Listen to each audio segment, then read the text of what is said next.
Bom dia, boa tarde, boa noite, pessoal. Hoje nós iremos falar sobre fonologia. Vamos dar início à nossa aula, então, entendendo um pouco sobre o que seria fonologia, que é a ciência que estuda os sons da língua do ponto de vista de sua função no sistema de comunicação linguística. Ela estuda os elementos fônicos que distinguem, numa mesma língua, duas mensagens de sentido diferente. Tá? A diferença fônica no início das palavras do português, bala e mala, por exemplo, a diferença de posição do acento no português entre sábia, sabia, sabiá, tá? Etc. E aqueles que permitem reconhecer uma mensagem igual através de realizações individuais diferentes, ou seja, uma voz diferente, a pronúncia diferente e etc. Tá? Ela persegue aquilo que é pertinente, ou seja,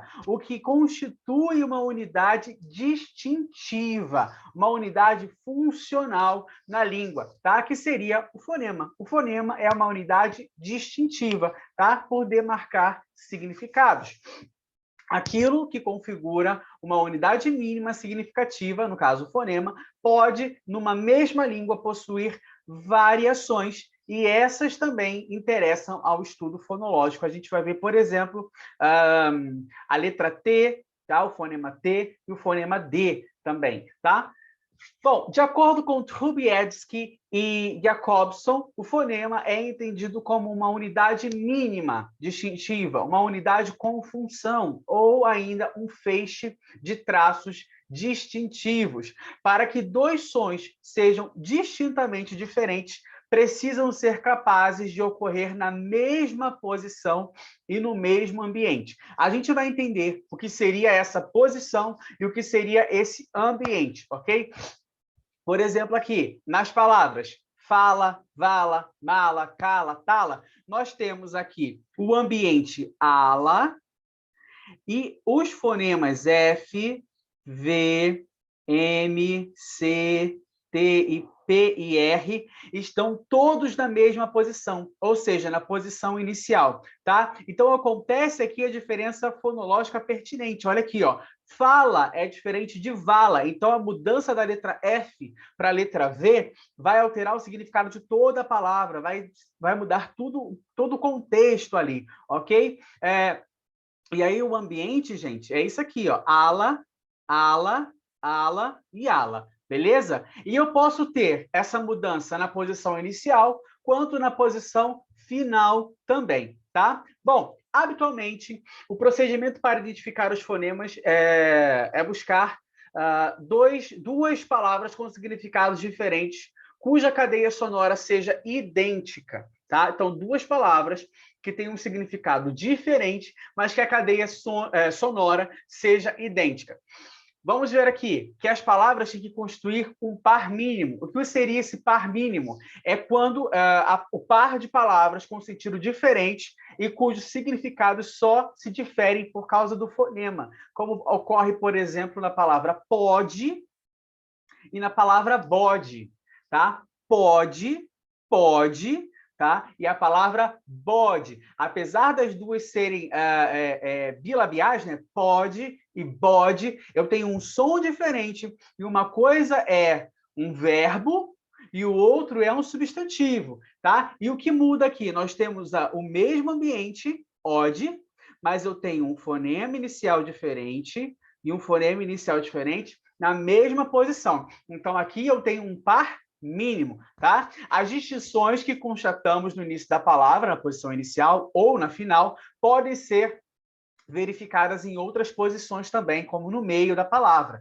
ok? O estabelecimento dessas distinções não é feito observando o fonema como um elemento isolado, como faz a fonética. Tá? A fonética lembra da nossa aula de fonética? Que vai mostrar se é um fonema fricativo, se é lingodental, se é bilabial, etc. Aqui não. Aqui, essa posição é que vai fazer essa relação estabelecida entre o fonema e o ambiente, tá? E isso vai trazer ali a diferença da palavra, ok? Bom, o procedimento utilizado na depreensão de fonemas é chamado de teste de comutação, tá? A gente vai entender como se faz esse teste de comutação, mas a comutação é um teste, tá? Uma prova que deve servir para mostrar se a substituição de um elemento por outro no plano da expressão, num nível determinado, acarreta uma diferença no plano do conteúdo. Então, se eu mudar ali... se eu substituir um elemento por outro na minha expressão, no que eu estou lendo, e isso acarretar uma mudança no plano do conteúdo, ou inversamente, aí nós teremos a manifestação de uma diferença no plano total ali, tá? A gente teria ali, no caso, um par mínimo, tá? A gente viu já como se faz um par mínimo, como se compara um par mínimo, tá? Então, a comutação é a operação pela qual o linguista verifica a identidade paradigmática, tá? De duas formas da língua. Vejamos aqui, por exemplo, nas palavras roça, raça e ouço. São diferentes de rosa, rasa e ouso, ok? Então, nós temos aqui uma diferença nós temos aqui um par mínimo, tá? A mudança aqui, ó, nós temos o ambiente, estou grifando aqui o ambiente para vocês, e nós temos o fonema. Ó, fonema e o fonema, tá? Nós temos aqui os fonemas. Aqui o fonema S, e o fonema Z. Então, essa diferença aqui, não sozinha, mas dentro dessa estrutura, é que vai trazer ali esse par mínimo, porque uma vai ser uma coisa e o outro vai ter um outro significado, ok? Para entender a definição de fonema e de pares mínimos, precisamos nos atentar para o fato de que, quando tratamos de fonema, estamos tratando de uma entidade abstrata e não de sons concretos, ok? Esse tipo de procedimento é chamado de teste de comutação, onde altera-se o significante em um único ponto e verifica-se se há a alteração de significado. É justamente o que a gente viu. A gente troca ali o fonema do S, né, o S, da C cedilha, pelo Z, do S, Z, e nós temos palavras diferentes, tá? Nem todos os pares suspeitos formam pares mínimos. Algumas distinções são apenas casos isolados. E para a linguística estruturalista, tá? Aqui vem, que é herdada de Saussure, interessa, sobretudo, o que é recorrente e sistemático. Vamos tratar aqui dos traços distintivos. Em fonologia, traços distintivos, também chamados de funcionais, pertinentes ou relevantes, referem-se a unidades mínimas contrastivas e são aquelas que, para alguns linguistas, especialmente os seguidores da Escola de Praga, irão distinguir entre si os elementos lexicais. Então, vejamos, o fonema é uma entidade abstrata cuja ocorrência nas diversas posições silábicas estabelece diferença da significação entre palavras. Então, quando eu pego um par mínimo, cata e gata, lembra, gente, que aqui está com K, porque a gente está falando de fonema, tá? Então, é a marcação que tem lá, é o símbolo, tá? Cata e gata. Eu tenho aqui um verbo de catar, cata, tá? E gata, que é um substantivo. Então, aqui nós temos a marcação na posição inicial, tá? Na posição inicial, nós temos o ambiente ata e nós temos essa variação de um significado e outro, tá? Estamos diante dos traços distintivos, ok? A depreensão é possível aplicando-se o teste de comutação, que é justamente isso que a gente fez. A gente pega dois grupos de palavras que têm um significado diferente e a gente faz a alteração no mesmo ponto, na mesma posição, beleza? Traço suprassegmental, que é, na verdade, também chamado de traço prosódico, tá? É uma característica fônica que afeta um segmento mais extenso que o fonema. Por exemplo, o acento, a entonação, a duração, tá? E aqui a gente vai perceber que, às vezes, a gente tem a mesma estrutura na palavra, mas o acento vai mudar o significado, a forma que eu falar vai mudar o significado, vai mudar a expressão ali. Por exemplo, a palavra sábia, sabia e sabiá são diferentes, tá? Sábia é uma coisa, sabia é um verbo no passado e sabiá é outra coisa, é um animal, né? Sábia seria um adjetivo, nós temos aqui um adjetivo, um substantivo em um verbo, vamos colocar assim, né? Saia e saía, está e esta e está, ai e aí. Então, tudo isso é diferente, tá? Para a fonologia, é pertinente a diferença da posição do acento, ou seja, da tonicidade. O fato de a sílaba tônica recair em um ou outro elemento, ou em um ou outro lugar, demarca sentidos distintos, ok? A tonicidade é também um traço distintivo, tá? Por exemplo, numa sentença em que eu falo assim, ele comeu o bolo, olha aqui a entonação, ele comeu o bolo, e a gente percebe que nós temos uma entonação diferente de ele comeu o bolo. Eu tenho uma frase, uma estrutura, uma sentença interrogativa, ele comeu o bolo, e eu tenho uma entonação. Essa entonação na nossa linguagem falada é que nos faz entender que é uma pergunta. Quando eu falo, ele comeu o bolo, eu estou afirmando, então a entonação ela é meio que horizontal, ela é meio que reta. Ele comeu o bolo. Na verdade, ela decai por causa do ponto final. Mas, olha, ele comeu o bolo? Ele comeu o bolo?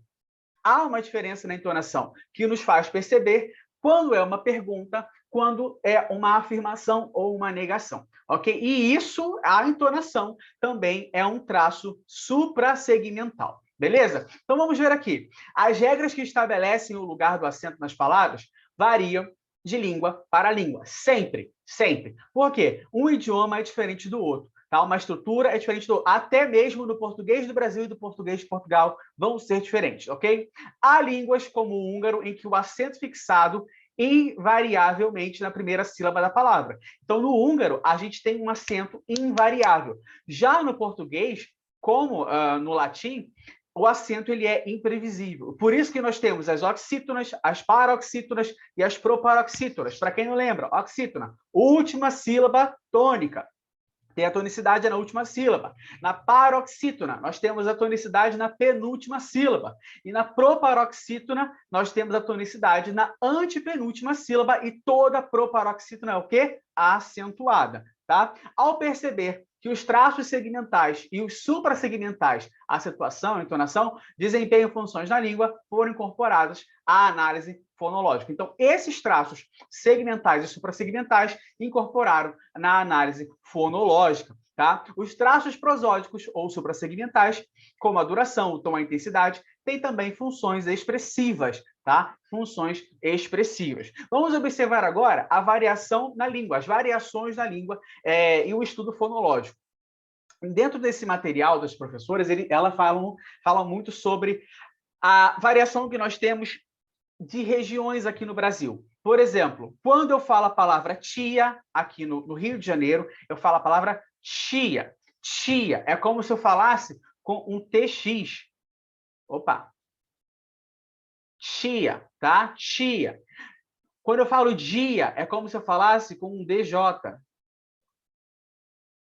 Dia, tá? Já no norte e no nordeste, eles vão falar tia, dia. É mais limpo, não tem esse chiado. Então, é isso aqui que vai caracterizar essas variações decorrentes do quê? Das regiões geográficas, tá? Então, dentro de um contexto, o fonema T, ele vem seguido quando vem seguido de I e U, em certas regiões ele deixa de ser oclusiva, tia, dia, para ser africada, chia, dia, ok? As diferenças, diferentes formas de pronúncia de um mesmo fonema são chamados de quê? Alofone. Tá? Alofone. A gente vai reparar isso mais para frente, a gente vai voltar a falar de alofone, tá? Que é a unidade que se relaciona à manifestação fonética de um fonema. Os alofones de um mesmo fonema ocorrem em contextos exclusivos. Beleza? Então, a variação do fonema T, melhor dizendo, a africada é um alofone do fonema T. Ou seja, o ch é um alofone de T. T. Beleza? É isso. Bom, segundo Crystal, muitos são os alofones possíveis para qualquer fonema, dada a vasta gama de pronúncias idiosincráticas existentes em uma comunidade de fala. Tá? A esta ampla possibilidade dá-se o nome de variação livre. A variação livre não depende do contexto, pois são inúmeras as possibilidades de articulação de um som. Há, no entanto, outras variações que dependem do contexto onde ocorre o fonema, que são os alofones, né? as variantes posicionais. Bom, os fonemas, gente, eles podem sofrer alterações por alguns motivos, devido aos diferentes hábitos articulatórios, devido, por exemplo, também à variação na distribuição do fonema. Então, por exemplo, quando eu falo aqui no português do Brasil, há diferentes pronúncias do T, do D, tá? E do L também, tá? Dependendo de onde o L for colocado na palavra. Aqui no Rio de Janeiro a gente fala sol, como se fosse com U. Lá no sul do Brasil vão falar sol, levando aqui, ó, levando o L lá no palato, tá? O segundo tipo de variação depende da posição do fonema, ou seja, da distribuição. Retomando de novo esse exemplo da letra T, do fonema T, sabemos que antes de I ele sofre uma determinada variação. Ele pode ser africada, tá? Então, isso é condicionado pelo contexto, tá? O fonema pode variar em sua realização. Aos vários sons que realizam o mesmo fonema, damos o nome de variantes. Ou seja, aos vários sons que realizam no mesmo fonema, damos o nome de variantes, tá?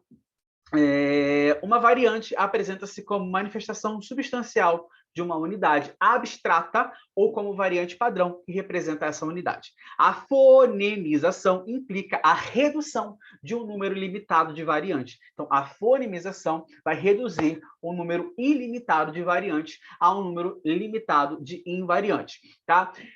É legal também a gente saber que o seguinte, que o conhecimento da fonologia pode nos auxiliar no aprendizado de uma segunda língua, principalmente quando você está estudando uma língua que tem uma diferença fônica muito grande da sua, tá? Como, por exemplo, o inglês, o francês também, tá?